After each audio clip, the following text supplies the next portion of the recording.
Hello everyone and welcome. In this video I'm actually going to be doing a series of videos covering the Motion RC Roban 800 size. Again, this is sold by Motion RC, but the manufacturer is Roban. You guys that aren't aware who Roban is, they actually make really nice, really scale helicopters. Not only do they make conversion kits, but they also make ARFs, which is almost ready to fly, as you see here. The main difference between them is the ARS, obviously the whole front cabin section here in the front. Let me open the door so you can get a better idea. But the whole front cabin section has none of the mechanics. All the mechanics are hidden back here up at the top. Obviously with the conversion kits, if you're doing like a T-Rex 600, 700, you'd have kind of the mechanics here. That's really the main difference. Both of them, you know, you can expect the same craftsmanship, the same scale as far as the bodywork is concerned. So lately I've been obviously building this helicopter. I've been posting quite a bit on forums such as Runryder and RCgroups. I'll have a link down in the description so you guys can check those out. Let's say if you are building one of these and you want to follow the build thread, you can follow it in detail in the links down below.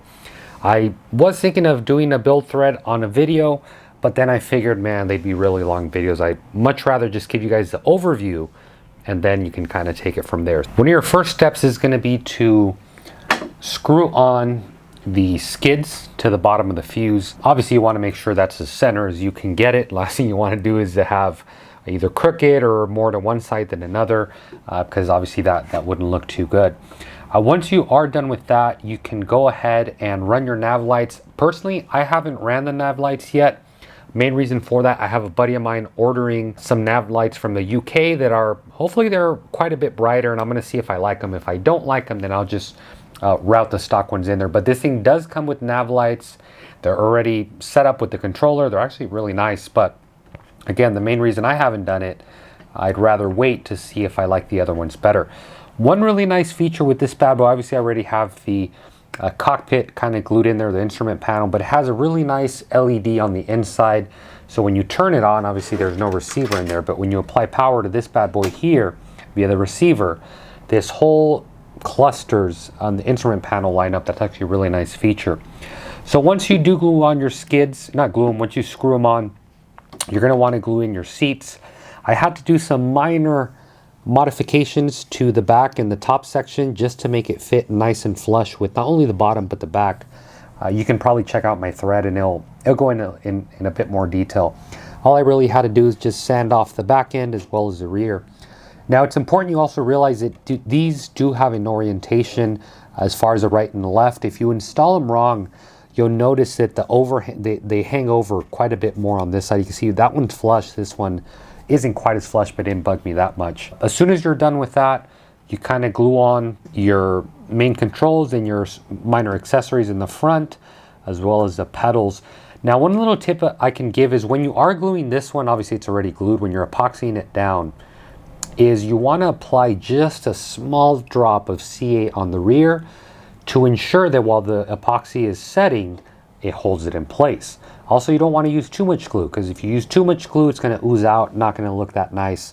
The only thing I did use CA on was the rudder pedals, but everything else I don't use CA, and I don't recommend you to use CA because CA tends to fog up.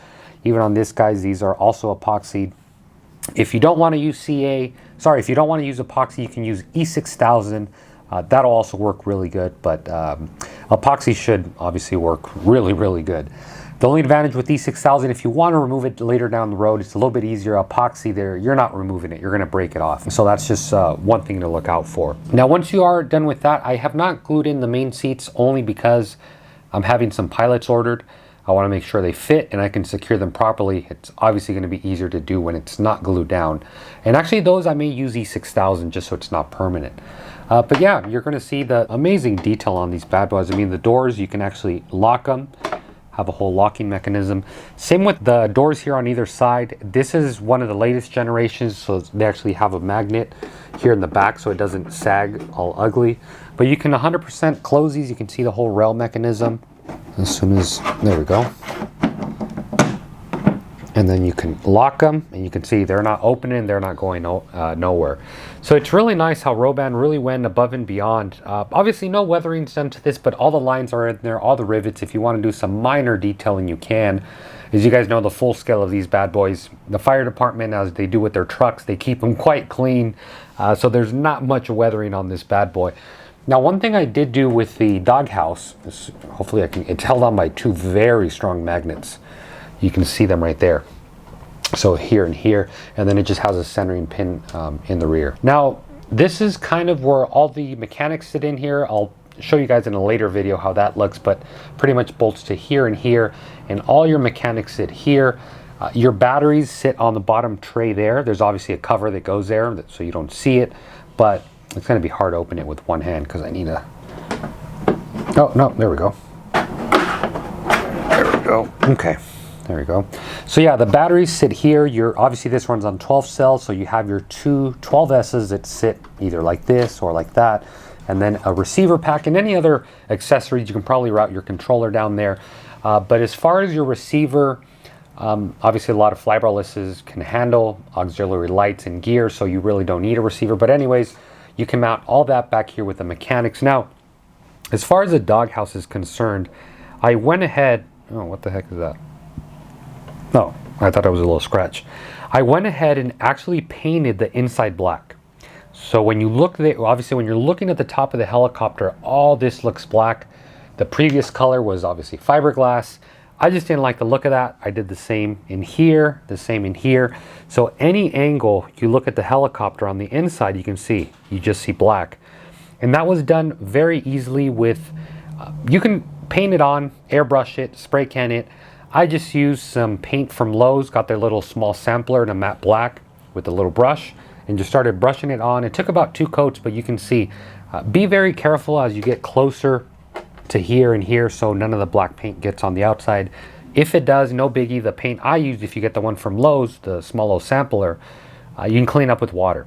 So if you get any excess coming out, it's very simple to clean. But like I said, the main reason I did that, so when you look at the helicopter either from the top or from any angle, it looks black pretty much all throughout. So everything I've talked about so far was pretty easy, pretty straightforward. You know, some of the minor modifications I've had to do is really on the tail assembly, which I'm gonna have another video on only because I don't want the videos to be super, super long. I'd rather just make different segment videos for you guys just to watch that segment that talks about maybe that topic. Right now that I'm assembling this helicopter, I really wish someone would have done what I'm doing, either on a forum or on YouTube, because yeah, I would have loved to follow somebody and see kind of what needs to get done, or if I'm doing is kind of on the right track with the modifications. But so far I'm pretty much happy with it, pretty much complete, and I really can't complain. I mean, the scale detail on this bad boy is out of this world. One thing I did realize in watching another gentleman on YouTube, Rich Curry, he actually painted the front black section here a matte black. Just like on the full scale. The full scale is actually, it's not a glossy black. That's one minor thing I may do. Another thing I'm going to do, this is down the road once I get it flying. I want to make the steps that the Rowan has. I also want to have the tank that the Rowan has, the spotlights in the front. So that's just something I want to do down the road. One thing I do want to talk about before I forget. You can see the floorboard is 2 sections, right? It's the front section here, and then the rear section, you can see there's a seam here. Out of the box, when I first opened it, this whole front section was moving. And the reason it was moving, because it was making no contact here in the rear, so you would be able to push down on this, you could push down on this, and the whole thing, you would see it sink. So what I went ahead and did, I epoxied right there, and on the opposite end, I try to keep the epoxy as close to the center as possible. So when I install the seats here, and you look in there, there's no way you're going to see the glue. Obviously, if you do come all the way across, it's just glue. It's not going to ruin anything. But again, that's just for visual purposes, so you don't, you're not able to see the glue. But luckily, the windows are all glued, all done up for you. Another change I may do is put some green tint on the full scale. Not only this one, but a lot of full scale helicopters, they'll do, especially the ones that have the windows on the top here, they'll do like a greenish tint just so the pilot doesn't get a glare from the sun coming on the top. That's very easy though. On Amazon, I've seen some green tint, that I can film that I can certainly put on there. I'm trying to see if there's something I possibly didn't cover. Look how easy it is to get the doghouse in there. There you go. I don't like to let it slam down because these magnets are really, I'm sure if I let it slam down, it'd probably chip something. But yeah, guys, hopefully I didn't bore you. Hopefully you guys follow me in this video series that I'm gonna be having on this Roban 412-800 class helicopter. Again, I'm gonna be having a few more videos come up to kind of bring you along the whole journey of assembling it and to give you a rough guide. If you want to follow me in detail on the build, I'm gonna have a link down below with Runryder links as well as RCgroups, so you guys can really go into detail. If you guys have any questions, comments, or concerns, please leave them down in the comment box below. If I earned your subscription, please be sure to subscribe, give me a like, it really helps me. Thank you guys very much for watching. As always, happy flying.